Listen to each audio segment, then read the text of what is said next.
स्वागत है आप सभी का मैंने अपना फाइनेंस मिनिस्टर के इस दिवाली स्पेशल एपिसोड में। और अगले आधे घंटे हम दर्शकों के सवालों के जवाब देने वाले हैं इस शो में। अगर आप भी अपने सवाल हम तक पहुंचाना चाहते हैं तो झटपट एक नंबर आपकी टीवी स्क्रीन पे फ्लैश हो रहा होगा, उसे नोट डाउन कर दीजिए। हमारा व्हाट्सएप नंबर है। और दिवाली के इस शुभ मौके पर अगर आप भी शुभ खरीदारी करना चाहते हैं, शुभ निवेश करना चाहते हैं तो अपने सवाल हम तक पहुँचाइए।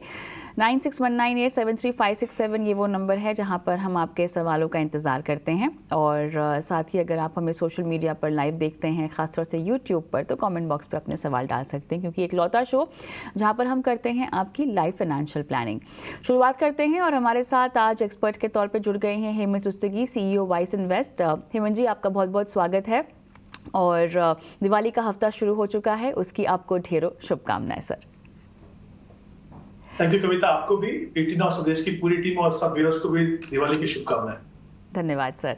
चलिए शुरुआत करते हैं और हमारे साथ पहले दर्शक भी फ़ोन लाइन पर जुड़ गए हैं। और मुकेश देशमुख से मैं बात करूंगी अब फ़ोन लाइन पे। मुकेश जी नमस्कार, गुड इवनिंग, कैसे हैं आप?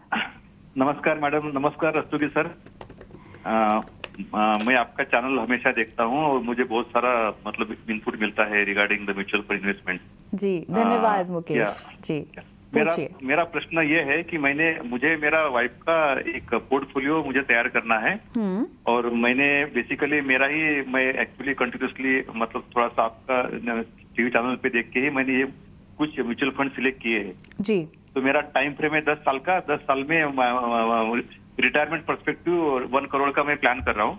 Okay. तो जो मैंने 5 म्यूचुअल फंड सिलेक्ट किए उसमें है Nippon India small cap fund, Motilal Oswal multi mid cap fund, HDFC flexi cap fund, ICICI pru larger mid cap fund and Kotak multi cap fund. तो इसमें मैं 5,000 ईच 25,000 पर मंथ SIP शुरू करना चाहता हूँ। ओके। और मेरा ये भी प्लान है कि मैं कुछ लमसम अमाउंट भी इन्वेस्ट करना चाहता हूँ। ओके। करीबन 10 लाख तक। ठीक है, 10 लाख तक लमसम भी आपको करना है। हाँ ठीक है। तो मैंने जो फंड सिलेक्ट किए हैं वो कैसे है for the perspective investment corpus point of view, उसमें मुझे सलाह चाहिए। और 10 साल में मेरा 1 करोड़ का कॉर्पस तैयार होगा या नहीं होगा, उसमें कुछ और एडजस्टमेंट करने की जरूरत है। इसके अलावा आपका कोई पोर्टफोलियो नहीं है ना म्यूचुअल फंड्स का? की है मेरा खुद का पोर्टफोलियो है जिसमें मैं 45,000 पर मंथ इन्वेस्ट कर रहा हूँ। अच्छा। और मेरा अभी तक का 30 लाख का भी मेरा कॉर्पस बन चुका है और मेरा भी हॉरिजॉन नेक्स्ट 8 to 10 इयर्स का है कंटिन्यू करने का। तो वो टारगेट अलग है, वो पोर्टफोलियो अलग है, और ये पोर्टफोलियो का टारगेट अलग है, ऐसा हम लोग समझ सकते हैं?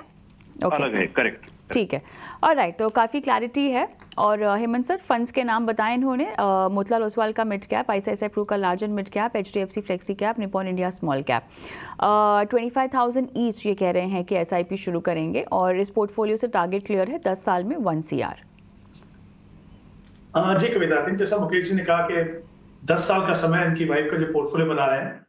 और मुझे लगता है कि अगर इन्होंने कहा कि शायद 10 लाख रुपए वो लमसम भी इन्वेस्ट कर सकते हैं और कुछ पैसा वो ऑलरेडी SIP से इन्वेस्ट कर रहे हैं। लाख रुपए उन्होंने कहा है कि लमसम भी डालना चाहते हैं, तो इन्हीं फंड्स में डालें या कहीं और पार्क इन करें?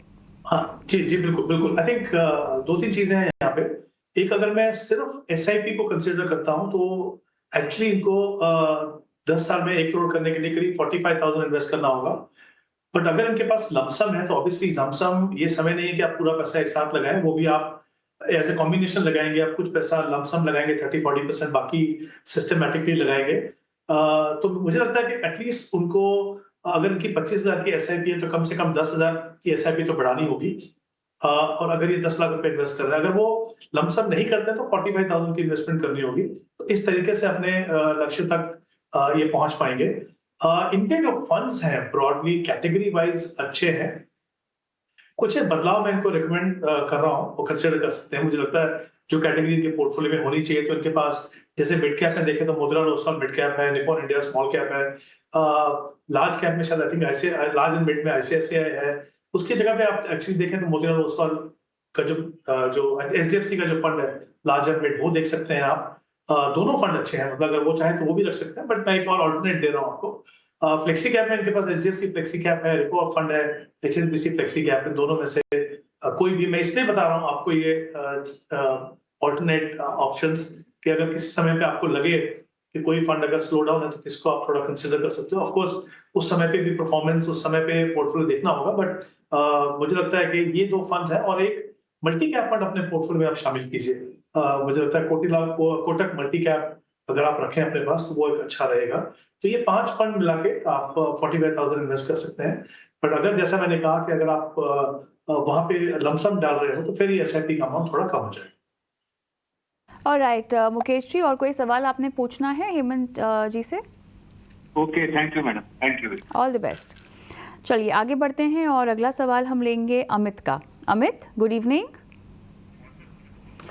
अच्छा, माफ़ कीजिएगा, ये सवाल व्हाट्सएप के ज़रिए है। और हेमंत सर, इन्होंने जो फंड्स दे रखे हैं 25 साल का टाइम होराइजन है, 10 करोड़ इकट्ठा करने हैं, 5 से 10% स्टेप अप करेंगे अपनी एसआईपी में। और जो फंड्स हैं वो लगभग 9 फंड्स हैं। पराग पारिक का फ्लेक्सी कैप है, HDFC index fund, BSc Sensex plan है, एक्सिस का स्मॉल कैप है, UTI Nifty 200 momentum 30 index fund है, कोटक इक्विटी अपॉर्चुनिटी है, एक्सिस का मिड कैप है, यूटीआई बैलेंस एडवांटेज है, क्वांट इंफ्रास्ट्रक्चर है, टाटा डिजिटल इंडिया फंड है। कुल मिला के 43,000 की एसआईपी कर रहे हैं। और इनको कोटक इमर्जिंग इक्विटी ऐड करना है एक्सिस मिड कैप की जगह पर, डीएसपी निफ्टी नेक्स्ट 50 इंडेक्स का ऐड करना है टाटा के डिजिटल इंडिया फंड की जगह, और एसबीआई कॉन्ट्रा फंड को ऐड करना है क्वांट इंफ्रास्ट्रक्चर की जगह। तो बताइएगा जो बदलाव इन्होंने अपने लिए सोच रखे हैं वो कैसे हैं, और इनका फंड मिक्स कैसा है, और निवेश और कितना बढ़ाने की ज़रूरत होगी, हालांकि 25 साल का समय इनके पास है। जी कविता, आई थिंक सबसे जो बड़ा पॉइंट है यहाँ पे यह है कि इनके पास 25 साल का समय है। हालांकि इनका लक्ष्य भी काफी बड़ा, बट आई थिंक जो इन्वेस्टमेंट वो कर रहे हैं 43,000 वो काफी डिसेंट अमाउंट है। और सबसे अच्छी बात यह है कि यहाँ पे उन्होंने कहा कि वो 5 से 10% हर साल अपनी एसआईपी को स्टेप अप कर सकते हैं। तो आई थिंक जैसा हम हमेशा बात करते हैं कि जब आप एसआईपी को स्टेप अप करते हो तो आपका जो एक्यूमुलेटेड कॉपर जो एक्सपेक्ट करते हो आप इतने लंबे समय के बाद, वो कहीं ज्यादा होगा। तो मेरा ये मानना है कि अगर वो 5% से भी अपनी एसआईपी हर साल बढ़ाते हैं तो इनका लक्ष्य है करीब 10, मुझे लगता है वो 11 करोड़ तक पहुंच पाएंगे। ऑफ कोर्स 25 साल का समय बहुत लंबा है, उसमें काफी बार मार्केट की जो इवेंट्स हैं और जिस तरह से इक्विटी बिहेव करती है वो एज एन इन्वेस्टर आपकी पेशेंस को टेस्ट करेंगे। बट आई थिंक इंपॉर्टेंट ये है कि आप, क्योंकि आप में क्लैरिटी है कि आपके पास समय है, तो आप इररिस्पेक्टिव ऑफ मार्केट कंडीशन अगर अपने आप इन्वेस्टमेंट को कंटिन्यू करते हैं तो जाहिर सी बात है, जैसे मैंने कहा, आप डेफिनेटली अपना टारगेट पूरा कर सकेंगे। इन्होंने जो कुछ चेंजेस की बात की है एक्सिस मिड कैप की जगह में कोटक इमर्जिंग, आई थिंक वो एक सही डिसीजन होगा। वो डेफिनेटली कंसिडर कर सकते हैं। इनफैक्ट मिड कैप में कुछ और फंड्स भी हैं, जैसे मोतीलाल ओसवाल मिड कैप, हमने थोड़ी देर पहले ही बात की उसके बारे में, वो भी एक फंड है जिसको आप कंसिडर कर सकते हैं। मैं इनके पोर्टफोलियो में देख रहा हूँ कविता, 2 सेक्टर फंड है, इंफ्रास्ट्रक्चर फंड है, एक डिजिटल फंड है और एक शायद बैलेंस एडवांटेज फंड है। जब आप 25 साल के इन्वेस्ट करते हो, देखिए दो एक्सट्रीम्स हैं यहाँ पे। सेक्टर फंड दोनों मैं कहूंगा इन्होंने जो चुने हैं सेक्टर वो अच्छे हैं, उसमें कोई डाउट नहीं है, उनमें पोटेंशियल भी है। लेकिन 25 साल के लिए जब आप इन्वेस्ट करते हैं तो आपके लिए थोड़ा सा टाइमिंग करना, मॉनिटरिंग करना मुश्किल है। तो मुझे लगता है ऐसे में आप अगर वेल डाइवर्सिफाइड फंड में रहे तो अच्छा है। बैलेंस एडवांटेज के साथ प्रॉब्लम क्या है कि वो एक बहुत ही अच्छी कैटेगरी है। वो तब अच्छी है जब आपके पास बहुत लंबा समय ना हो, आप नहीं चाहते कि पूरा पैसा आपका इक्विटी में हो, बट क्योंकि आपके पास क्लैरिटी 25 साल की, तो वहां पे आप मत रखिए। मुझे लगता है ये जो तीनों का जो पैसा है कुल मिला के करीब 10,000, एक मल्टी कैप फंड लीजिए, निप्पॉन इंडिया मल्टी कैप को आप देख सकते हैं। मल्टी कैप में तीनों सेगमेंट, लार्ज, मिड, स्मॉल में 25% आपको एक्सपोजर मिलेगा। तो मुझे लगता है कि वो हमारी कोशिश पोर्टफोलियो बनाने में ऐसी होनी चाहिए कि हम उन कैटेगरीज में जाएं जहां फंड मैनेजर के पास फ्लेक्सिबिलिटी हो कि वो आपके बिहाफ पे मार्केट में जब बदलाव हो तो आपके पोर्टफोलियो में वो बदलाव कर सकें। तो आई थिंक मुझे लगता है वो एक अच्छी कैटेगरी होगी। तो ये, और जो दोनों सेक्टर जैसे मैंने पहले भी कहा अच्छे हैं, उनका जो एक्सपोजर है आपको बाकी फंड में आप देखेंगे तो वहां पे ऑलरेडी आपके पास एक्सपोजर है। तो ये कुछ बदलाव, और जैसा मैंने कहा कि टारगेट पूरा करने में मुझे लगता है उनको कोई प्रॉब्लम हो।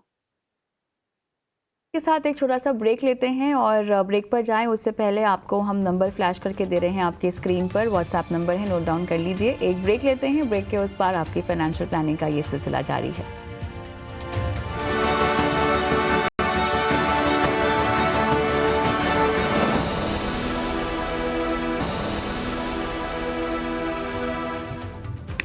Welcome back. आप देख रहे हैं वन अपना फाइनेंस मिनिस्टर और चलिए दर्शकों की लाइव फाइनेंशियल प्लानिंग हम कर रहे हैं। हेमंत उस्तिकी हमारे साथ इसमें जुड़े हुए हैं। और हेमंत सर, अगला सवाल यूट्यूब से अमित कुमार का लेंगे और ये कह रहे हैं कि ये लगभग 15,000 रुपये प्राइवेट जॉब में कमाते हैं और इनकी उम्र 33 साल की है, बेटी 1 साल 6 महीने की है और 3,000 रुपये की SIP शुरू करनी है और उसके साथ साथ ये अपना एक स्टार्टअप का भी सपना जो है वो देख रहे हैं। 2050 तक 2 करोड़ रुपए की आवश्यकता होगी इनको रिटायरमेंट प्लानिंग के लिहाज से। और ये इनका फ़िलहाल प्लान है। फ़ोन लाइन पर नहीं है, यूट्यूब पर सवाल पूछा है तो मैं बहुत डिटेल्स तो नहीं ले पा रही हूँ। बट अमित कुमार जी, सराहना आपकी। आप अपनी बेटी के भविष्य के लिए सोच रहे हैं, खुद के रिटायरमेंट के बारे में भी सोच रहे हैं। तो हेमंत सर, शुरुआत कहाँ से करें अगर पहली बार इन्वेस्ट कर रहे हो तो? हाँ, आई थिंक सबसे इंपॉर्टेंट चीज देखिए, कविता ने कहा कि 3,000 की इन्वेस्टमेंट कर सकते हैं और जो इनकी जो इनकम है वो 15,000 है, तो करीब करीब वो 20% अपनी इनकम का शुरुआत से इन्वेस्ट करें, जो बहुत ही सही डिसीजन है। लंबा समय इनके पास 26 साल का, तो इनका जो टारगेट है करीब 1 करोड़ का, तो मुझे लगता है ये जो अपनी इन्वेस्टमेंट जो कर रहे हैं 2 करोड़ का शायद उनका टारगेट, तो वो ये 60 लाख का कॉर्पस बना पाएंगे। एक चीज ये कर सकते हैं, ऑब्वियसली बड़ा गैप है यहाँ पे, कि अगर वो हर साल अपनी जो इन्वेस्टमेंट है उसको 10 या 12% से अगर बढ़ा सके, तो आई थिंक वो अपना जो लक्ष्य है वो पूरा कर पाएंगे। तो ये एक इंपॉर्टेंट चीज है।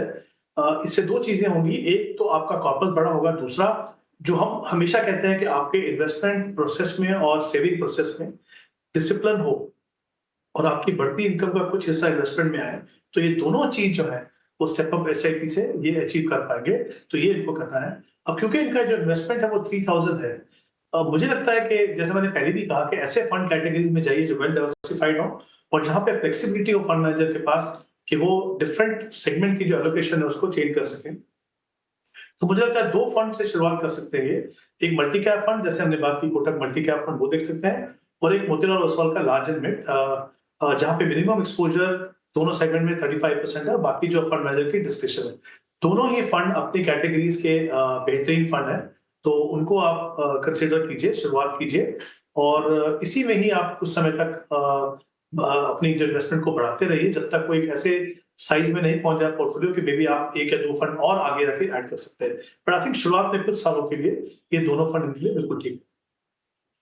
चलिए, ऑल द बेस्ट। आगे बढ़ते हैं, चंदन कुमार का सवाल लेते हैं। इन्होंने भी अपना सवाल यूट्यूब के ज़रिए भेजा है। झारखंड में रहते हैं और SIP करने पर विचार कर रहे हैं और ये कह रहे हैं कि इन्हें SIP जो करनी है SBI ब्लू चिप में 2,000 रुपये, SBI के स्मॉल कैप में 2,000 रुपये, पारंपरिक flexi cap, quant small cap, Kotak AMC और कुल 13,000 रुपये है इनके पास जो SIP चल रही है। 15 साल तक कर सकते हैं, 1 CR का लक्ष्य है और इन्हीं फंड्स पर जो है उन्हें आपकी राय चाहिए। देखिए कविता, आई थिंक इनका जो टाइम होराइजन है वो 15 साल का है। 8,000 रुपए की SIP कर रहे हैं और 5 फंड्स हैं इनके पास, तो मुझे लगता है कि थोड़ा सा कंसोलिडेशन भी हो सकता है यहाँ पे। इनका टारगेट इस इन्वेस्टमेंट से अनफॉर्चुनेटली पूरा नहीं होगा। इनको अपनी इन्वेस्टमेंट जो है वो डबल करनी होगी, यानी 16,000 रुपए करनी होगी और हो सकता है कि इनकी जो करंट इनकम लेवल है वो इनको अलाउ ना करे कि इमीडिएटली वो 8,000 रुपए से अपनी SIP बढ़ाए। बट फॉर्चुनेटली इनके पास काफी लंबा समय है, जैसे हमने पहले भी बात की। अगर वो डिसिप्लिन मेंटेन कर सकते हैं कि हर साल जैसे जैसे इनकी इनकम बढ़ती है 5 या 10% से अपनी SIP बढ़ाते रहेंगे, तो मुझे लगता है कि अपने लक्ष्य तक ये पहुंच पाएंगे। एक ये चीज इनको हमेशा अपनी स्ट्रेटेजी में ध्यान रखनी होगी।